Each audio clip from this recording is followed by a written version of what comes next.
To my surprise and eternal delight, 2024 has given us even more Ace Attorney content than I thought possible. Right at the start of the year, the Apollo Justice Trilogy Collection released on all platforms, which I got an early copy of and covered in January. Now, Capcom has once again given me early access to the Ace Attorney Investigations Collection, a package containing Ace Attorney Investigations Miles Edgeworth and Ace Attorney Investigations 2 Prosecutor's Gambit. Both games were originally released for the Nintendo DS in 2009 and 2011 respectively. Miles Edgeworth is the star of both games. He became an iconic character as the rival to Phoenix Wright in the first Ace Attorney that became an ally in the following games, but his popularity inevitably led to his starring in a spin-off series. The Investigations games take place shortly after the Phoenix Wright trilogy, which is 7 years before Apollo Justice Ace Attorney begins, if you needed help on the timeline. The first one begins with a murder in Edgeworth's office that's just one small part of an international conspiracy that Edgeworth finds himself roped into, and the second is also an international conspiracy, but it revolves around Edgeworth's past and future as a prosecutor. The biggest thing that makes this collection so special is the second game.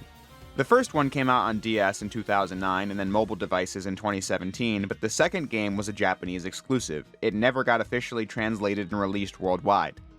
So this is quite a big moment for the Ace Attorney series. But how good is the collection? That's what we're here to assess. If you've played any other modern re-release of an older Capcom game, you'll probably know what to expect when it comes to features. Besides the games, you have a full gallery where you can look at the concept art and finished designs from both games, as well as the artwork featured in-game once you've cleared certain milestones in the story. Each version, regardless of console, comes with an achievement system which might make the game more active to play for many of those who have already played them before, and there's a sound test. I think both of these games are top tier when it comes to Ace Attorney music, so this is a nice thing to have. Ace Attorney music has always been absolutely fantastic, but these games do stand out from the crowd for how great they both were. So give these a listen, as you get both the original soundtracks from the games and orchestral arrangements. Visually, you can tweak certain settings like the transparency on the text box, adjust things like the screen shaking for dramatic emphasis or not, and enable or disable fast text. Having this on when replaying the Ace Attorney games is a godsend because you can just press a button and read all the text at your own pace and not wait for each individual character to appear on the screen. A cool feature the Edgeworth collection included is this retro visual option. The art team cooked up modernized versions of all the sprites the original game used, and I think these new ones look great and have tons of expressive facial animation that the old sprites weren't capable of. Previous Ace Attorney collections did use new art over the original sprites, but this collection is the first time you're allowed to switch back to the sprite aesthetic if you wanted to. But I didn't use that. If I wanted to see the old pixelated style, I'd play the original version. I appreciate the effort the art designers put into the new art, so I wanted to experience that while playing the games again. But that's about it for the extra features. So if you do know a bit about Ace Attorney but not what makes these games different, I figured I'd explain that too. Investigating has always been a core pillar of Ace Attorney. In the main series, you'd play from a first-person POV, pointing and clicking towards evidence and discussing it with various characters. The Investigations series does a lot to expand on this. You play as Edgeworth from a third-person perspective, moving him around with the D-pad of the analog stick. It's more interactive than the regular Ace Attorney games, but it's not too different in practice. You just move Edgeworth towards evidence and gather as much of it as you can, and then you discuss/present it to different characters you come across. Other times you'll have to examine crime scenes to make deductions about the crime, which is where Edgeworth's stupendous logic ability comes in. There will be various facts of the case that seem disconnected, and you need to make connections and conclusions to enhance your understanding of the evidence, and thus, the crime. Though getting things wrong like the other Ace Attorney games leads to a deduction in your health and eventually a game over if you run out. The second game also adds more to the logic element through a new minigame called Mind Chess, where you have to get people to give you information by asking them questions or alternatively saying nothing at the right moments to get witnesses or suspects to divulge more details of their own free will. So the games do a lot to make investigating feel more fun than the standard Ace Attorney games, but if you haven't played these games, you might wonder, what about the court gameplay?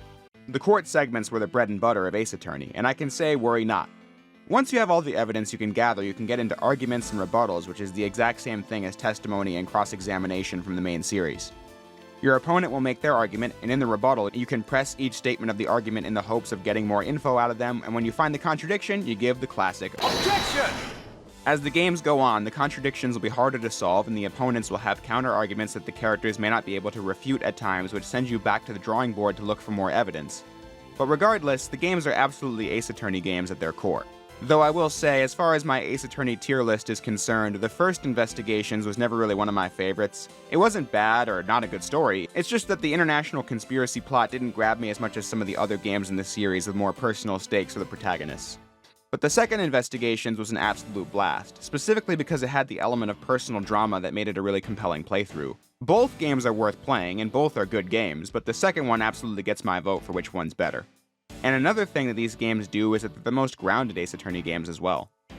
None of these games are realistic or depict proper court etiquette, and the Edgeworth duology is no exception. However, the Investigation series doesn't have any of the high-concept fantasy that dominates the rest of the series. So if you just like murder mysteries and logic puzzles, the Investigations games might really do it for you. If you're an Ace Attorney fan, you should absolutely pick this game up when it comes out. It's the definitive way to play these classic games in the series, and for many fans, it'll be their first time playing Investigations 2 for themselves, with it being the first official localization.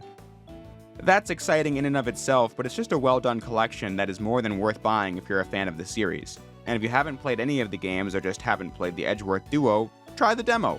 It's free and you can see if this game's for you or not. It couldn't hurt. What's especially exciting about the Investigations collection is that virtually every Ace Attorney game is available to play on modern platforms now. We got the Phoenix Wright trilogy in 2019, and in 2021 it was pretty shocking to see the great Ace Attorney games get localized for the first time, which gave me hopes to see Investigations 2 someday. We then got the Apollo Justice trilogy earlier this year, and now the Edgeworth games. This one might be tricky given its nature as a crossover, but I hope we get Professor Layton vs. Phoenix Wright re-released someday. I really liked that game, because that's the only Ace Attorney related game that has not been re-released. But anyway, with all the Capcom Ace Attorney games re-released, 2 collections getting dropped in the same year even, it does give me hope they're cooking up something cool and new for the series. But only time will tell if that's the case or not. But no matter what, I'm optimistic. And I think all fans of the series should be too. But that's about all the time we have for today. Thanks again to Capcom for giving me early access to the collection, and to the audience, I hope you enjoyed this brief video. I'm sure some are hoping I get around to doing full videos on these games and their stories like I did the first 4 Ace Attorney games, and I can say, I hope to get to it at some point. We'll have to wait and see when. But in the meantime, I'll close by saying what I always do. If you made it this far into the video, I thank you for watching, and I'll see you next time.